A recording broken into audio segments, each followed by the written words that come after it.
اس رمضان صرف روزے اور عبادتوں تک لمیٹڈ نہیں رہنا ہے، کیونکہ یہ تو ایک مہینے بعد چلا جائے گا۔ اس بار کچھ ایسی عادتیں بنانی ہیں جو آپ کو ہمیشہ کے لیے اچھا انسان اور اچھا مسلمان بنا دے۔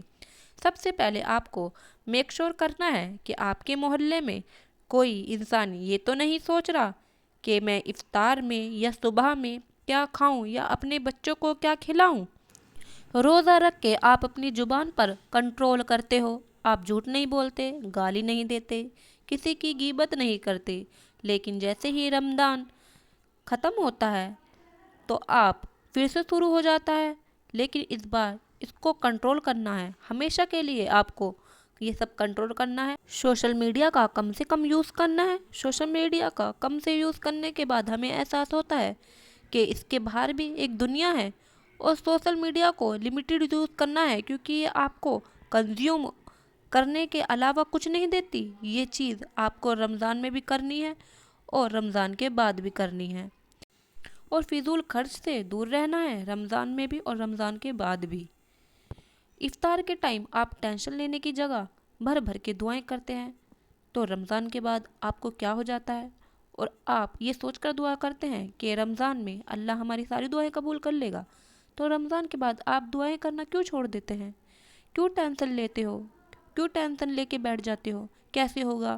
یہ امید رمضان کے بعد کیوں نہیں ہوتی کہ اللہ سب ہماری ساری دعائیں قبول کر لے گا؟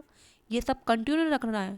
اللہ وہی ہے، پورے مہینے آپ بھوکا رہتے ہو، تو کیا اللہ پاک آپ کو رمضان میں ہی سنتا ہے؟ نہیں، ایسا نہیں ہے، آپ کو رمضان کے بعد بھی دعائیں کرنی ہے۔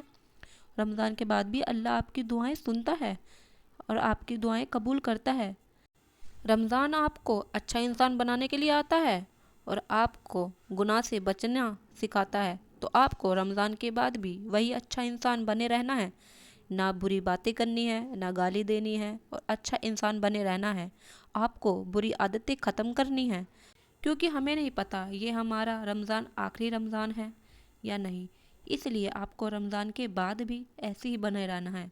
رمضان کے بعد بھی آپ کو عبادت کرنی ہے، رمضان کے بعد بھی آپ کو اچھے کام کرنے ہیں، رمضان کے بعد بھی آپ کو لوگوں سے اچھی طرح سے بات کرنی ہے، اچھے لہجے میں بات کرنی ہے، کسی کا دل نہیں دکھانا ہے، کسی کی غیبت نہیں کرنی ہے، کیونکہ اللہ صرف رمضان میں نہیں، رمضان کے بعد بھی آپ کی دعائیں سنتا ہے، رمضان کے بعد بھی آپ کی دعائیں قبول کرتا ہے۔ تو اس رمضان اپنے آپ سے یہ وعدہ کریں کہ ہمیں رمضان میں ہی اور رمضان کے بعد بھی ایسے ہی رہنا ہے، اور اللہ کی عبادت کرنی ہے، اور نماز پڑھنی ہے، اور اچھے کام کرنے ہیں۔